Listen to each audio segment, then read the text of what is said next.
evening and welcome to the couch. Tonight we'll look at Virgin Australia and Air New Zealand and which company is a better investment. Joining us tonight is Joyce Lang and Debbie Mitchell. Over to you, Debbie. Hi, my name's Debbie. We are here to discuss the better investment opportunity. To do so, we have used a ratio analysis including profitability, liquidity and capital structure. To start off with, I'll talk to you about profitability. The first ratio we are using is the gross profit margin. The gross profit margin measures the gross profit amount generated per dollar sales revenue. With the gross profit margin, the higher the ratio, the better. Within this ratio, we can see that Air New Zealand has a slightly better ratio with $1.11 to every dollar of sales revenue, whereas Virgin only has $1 to every dollar of sales revenue. Next, we see the net profit margin, where the net profit margin measures the net profit to every dollar of sales revenue. This ratio shows us how efficient a company is in controlling their operating expenses. In this case again, the higher the ratio, the better. We can see in the net profit ratio that New Zealand has a more favourable ratio as they have 7 cents to every dollar of sales revenue, whereas Virgin have a negative 12 cents to every dollar of sales revenue.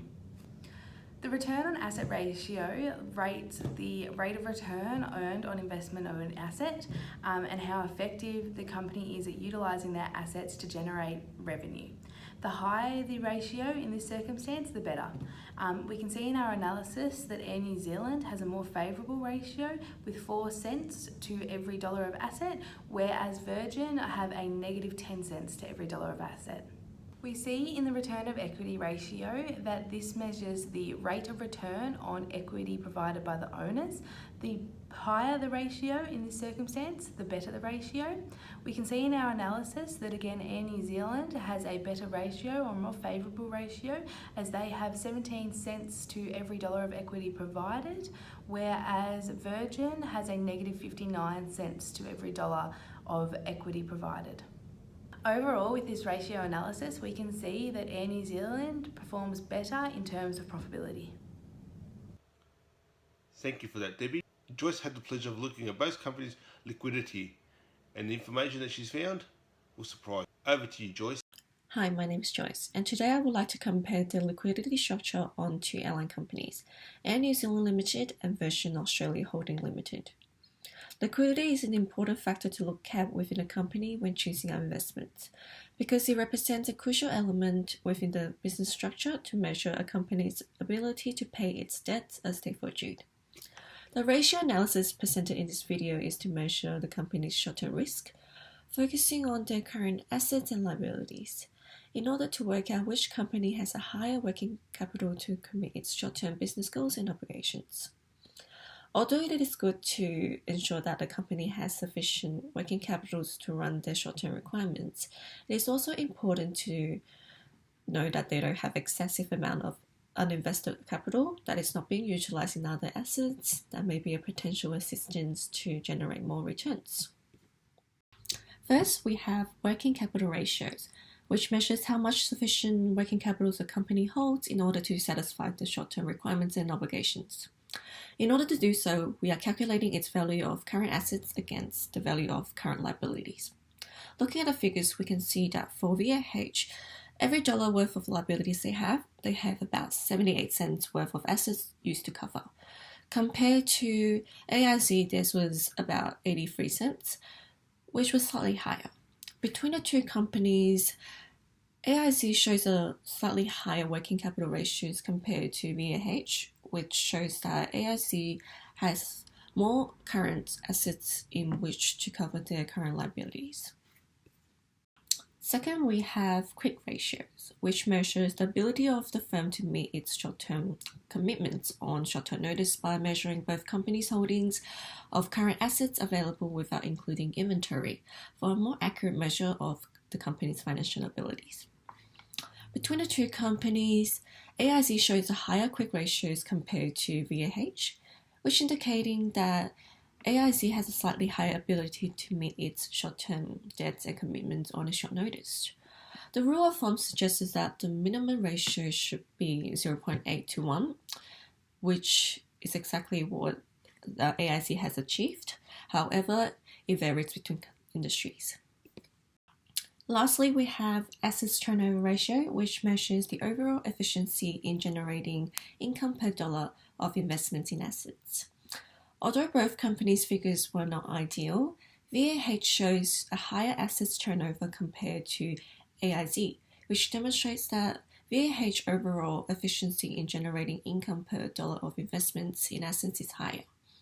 Looking at the figures, we can see that for VAH, for every dollar worth of assets, they generated about 74 cents worth of revenue, compared to AIZ, this was only 59 cents, which was slightly lower. It displays how the entity efficiency is based on the way of managing its current and non-current investments.